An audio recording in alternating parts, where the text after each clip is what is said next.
Барлықтарыңызға қайырлы күн. Бүгін сіздермен дамский пальчики тортының құрамымен бөлісемін. Ең алдымен ысып тұрған табамызға су құямыз. Содан кейін сүт құйып, оның үстіне сары майды салып, сары майды араластыра отырып, ерітіп аламыз.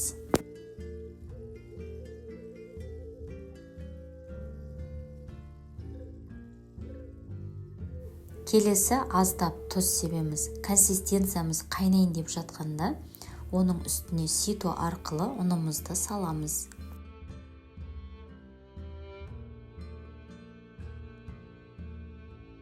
Видеода көріп тұрғандарыңыздай, жаңағы консистенцияны ұнды бірге араластырамыз.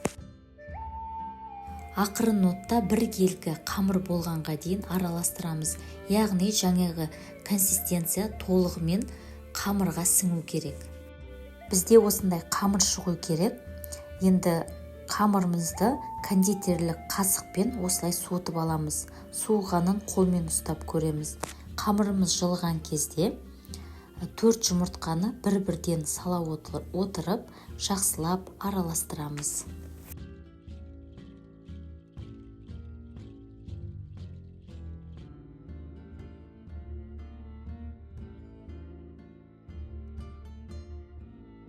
Жұмыртқаны салып араластырғаннан кейін бізде осындай консистенция шығу керек.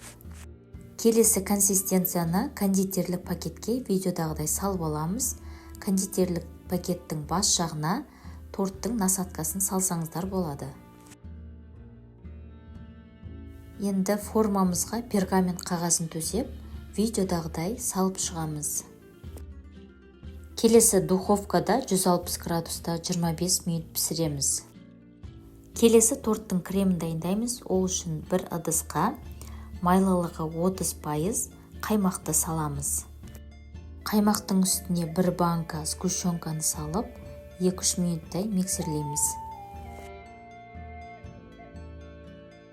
Дамский пальчикидің екілері осылай пісті, дайын.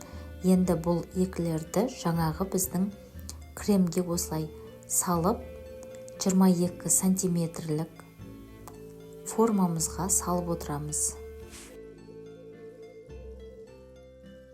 Дамский пальчикиді осылай салып алдық. Формаға енді 30 минутқа немесе 1 сағатқа холодильникқа қойып қоямыз.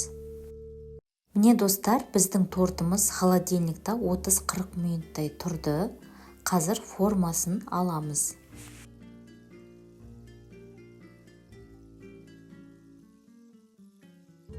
Келесі тортты безендіремін. Ол үшін мен малинадан жасалған сиропты және сгущенканы торттың бетіне кондитерлік пакетке салып осылай құйып шығамын. Және де торттың бетін қарақатпен безендірдім.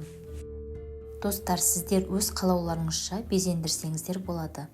Көріп тұрғандарыңыздай тортымыз толығымен дайын болды. Өте жұп-жұмсақ, әрі дәмді болып шыққан. Достар, осы рецепт өте оп-оңай. Осы рецептпен дайындауларыңызға болады. Маған лайк басып, комментария қалдырып, подписаться етуді ұмытпаңыздар.